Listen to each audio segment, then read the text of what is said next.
What's up, YouTube? It's Mike here, back with another video. If you're new to the channel and you like the content, please don't forget to subscribe. I really appreciate that, and you'll get to see all the updates on the build that I'm working on now and all the other future updates on fish and whatnot. So I appreciate you stopping in if you're new to the channel, and if you are already a subscriber, this video we're going to continue on working on the 1,500 gallon plywood aquarium.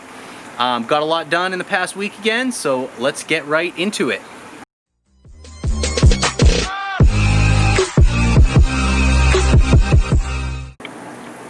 Plywood has begun, so I cut the two floor pieces and made sure they fit, and now what I'm going to do is I'm going to paint the bottom of them before I put them in place.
Did run into an issue.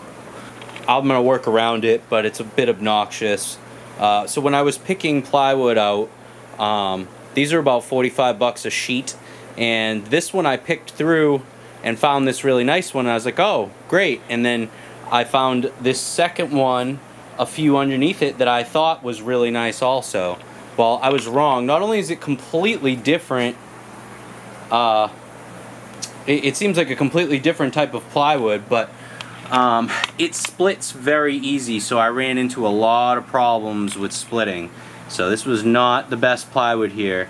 So because I had some splits and I want to salvage this seam, make it look as nice as possible in the end, I filled a lot of it with this subfloor Loctite, and I tried to just make it look half decent for now until I sand it. So hopefully this will save me from having a big gnarly seam show.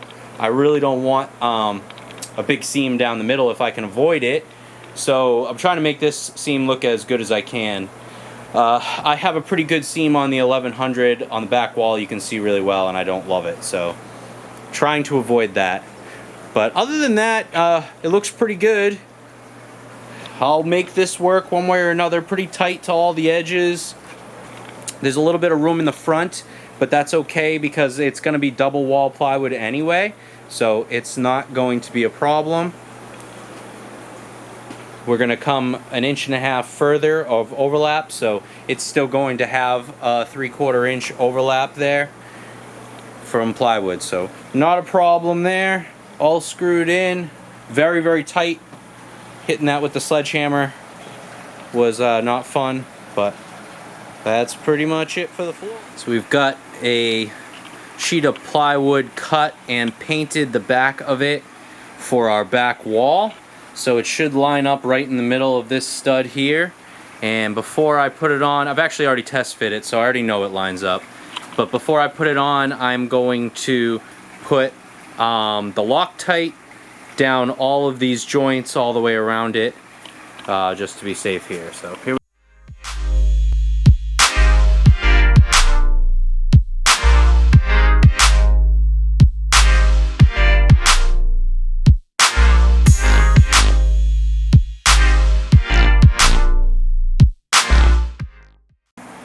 we got the 2 back wall pieces in place now.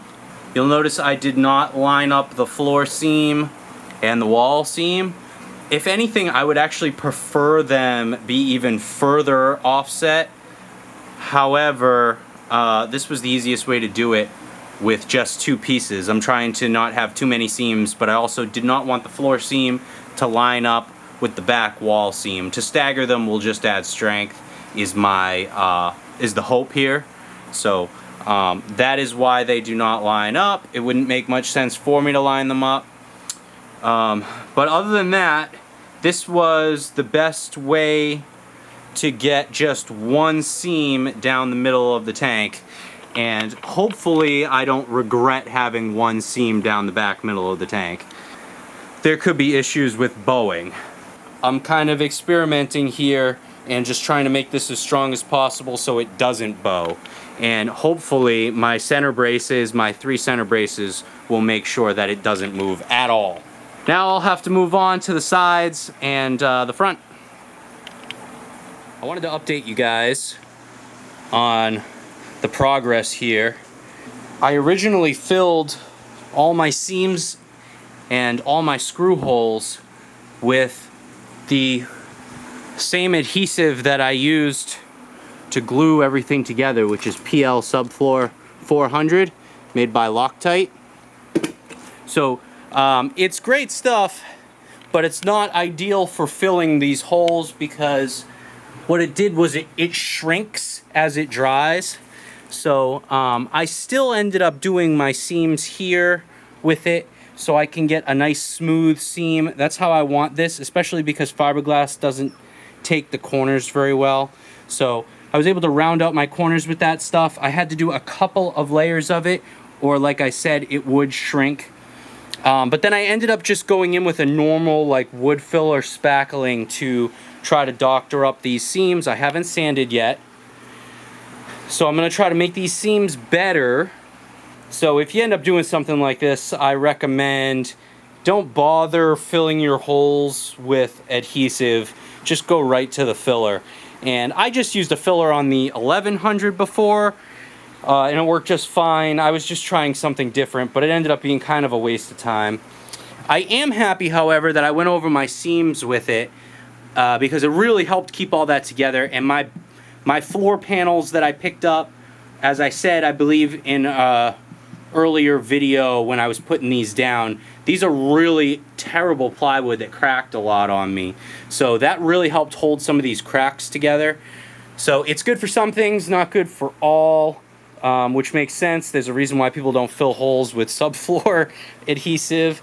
So anyway, I have got it to that point where it is ready to sand. So what I'm gonna do is I'm gonna make a tent out of this because I do not want to fill the room with all these aquariums with dust. The dust shouldn't be too bad, but either way I want to keep it in a small contained area. So I'm going to cover this, make a tent out of it, and then I'll wait till the dust settles and I'll vacuum it all out.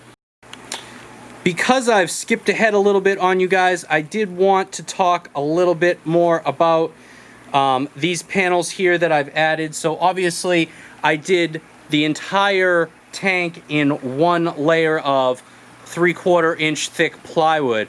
However, because I want my windows to be flush with the walls of the tank, I added these pieces, which will make a nice flush wall all the way around with the glass inside of it.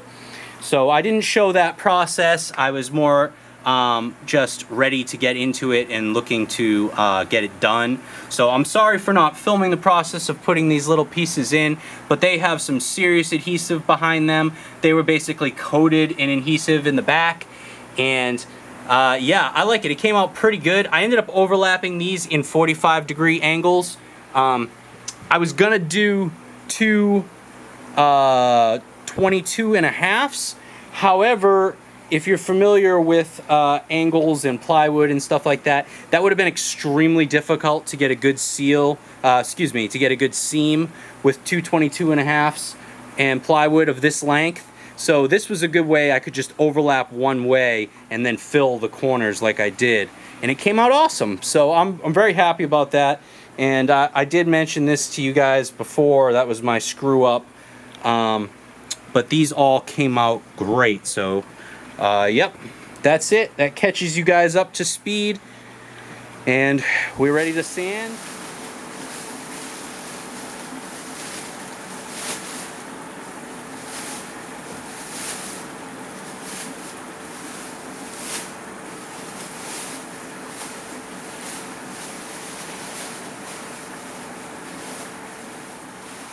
Alright guys, so I saved you guys from needing to watch me sand that. Wouldn't have been much to see with the tent that I made. So I cleaned up after sanding. I hate sanding, it's the worst.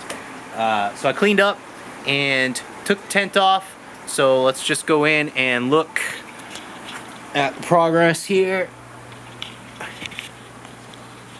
So I'm really happy with this. It's super smooth. I don't think that's going to show at all. And this seam, there's a little bit of a bulge here that might show. Hopefully the fiberglass will help hide some of that. But other than that, this came out really good.